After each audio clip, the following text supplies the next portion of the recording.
দাঁড়া, আমি একটা ফোন করছি। নবাবগঞ্জ থেকে কে কে বেরোচ্ছে, কোথায় কোথায় যাচ্ছে, সব চেক করাচ্ছি। স্যার, জামাইবাবু নিশ্চয়ই ব্রিজ ভেঙে যাওয়ার ব্যাপারে কথা বলছিলেন, কারণ ইদানিং কালে তো সেটাই হয়েছে। আর জামাইবাবুই তো এলাকার মাথা, উনি এই বিষয়ে কিছু জানেন না সেটা কখনো হতে পারে? আর আপনি বলুন, নতুন ব্রিজ দুম করে কি করে ভেঙে গেল? রোহিত, ফুলকি, আমাদের একবার মিউনিসিপ্যালিটির অফিসে যেতে হবে। ওখানে একজন চেনা লোক আছে আমার, অনুপ রায়।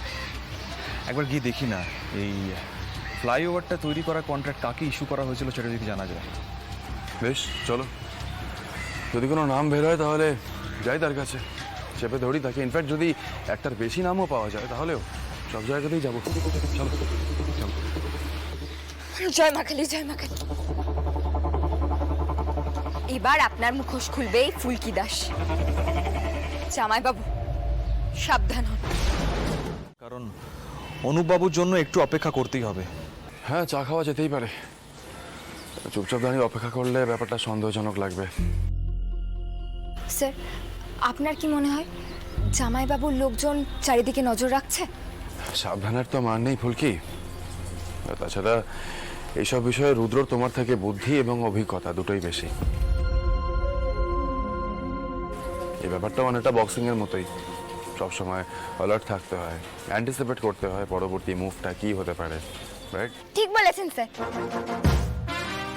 দাদা, 3টে চা দিন তো।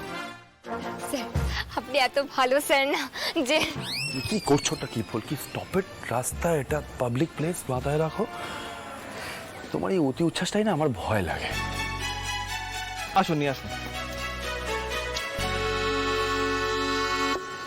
রোহিত, ফুলকি নাও, চা নাও।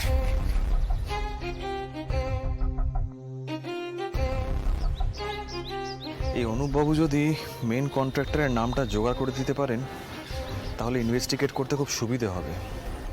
প্রথমেই ওই এনকোয়ারি রিপোর্টটা লাগবে। আচ্ছা, আমরা নালিশ জানাতে পারি না? তাহলে পুলিশ তাকে ধরবে, দিয়ে জিজ্ঞাসাবাদ করবে।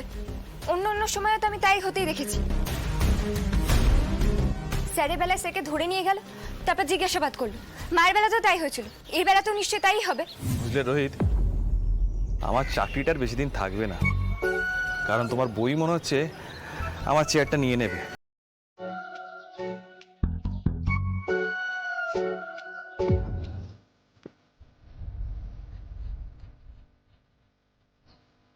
ওষুধা, অনুবাবু।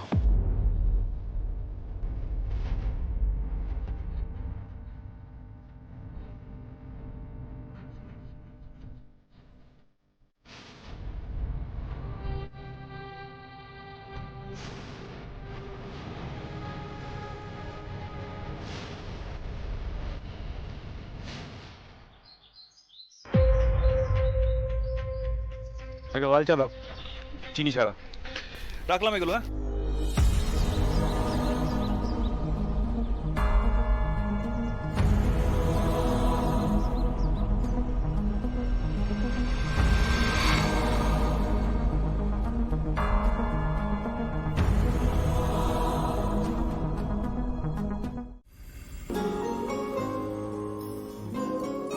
মা, তোমাকে এভাবে দেখতে আমার একদম ভালো লাগছে না। ও মুজিটি, তুমি মাকে একটু বলো না, একটু ইংরেজিতে কথা বলতে। তখন তো খালি কেঁদেই যাচ্ছে। কাবেরী, আমাদের পিয়ালটা তো ভালো হয়ে উঠছে দেখো, তাহলে কান্নাকাটি কেন বলো তো? আমাদের ছেলেটা যে ভালো আছে এই অনেক না।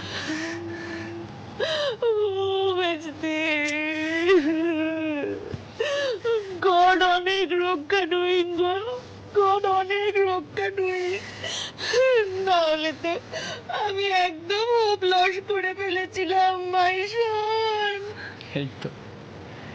এই তো ইংরেজিতে কেঁদে কেঁদে কথা বলছে। মা, এবার একটু হেসে হেসে বলো।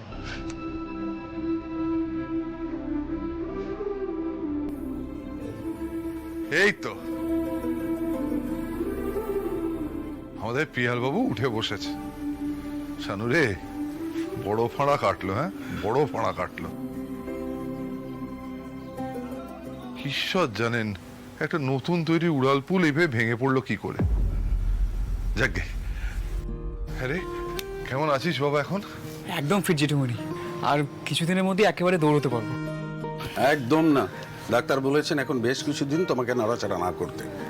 ও জেঠুমনি, আমি কি বললাম আমি এক্ষুনি ছুটবো বলো তো? Shut up, you in bed. মেজদি টক করো তো, ওর উপর কোনো ট্রাস্ট আছে নাকি? হ্যাঁ দাদা, আপনি আপনি আপনি টক করে দিন। মা একদম ঠিক কথা বলেছেন। শোনো পিয়াল বাবু, ডাক্তার যা বলেছেন সেটা একদম অক্ষরে অক্ষরে।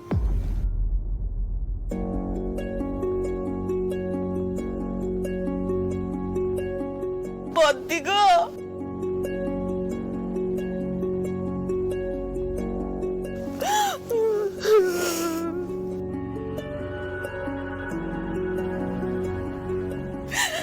খুশি করো বদ্দি, আমার পিয়াল এখন অনেক গুণ আছে গো।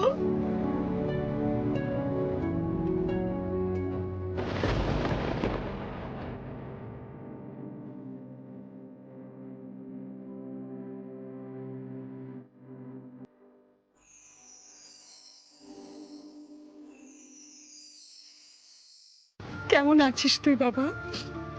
খুব কষ্ট হচ্ছে না রে? আহাগো, ব্যথার মুখটা পুরো কালো হয়ে গেছে, দেখেছিস কাবেরী? আমি তো কি করছি বদ্দি, সত্যি খুব উইক।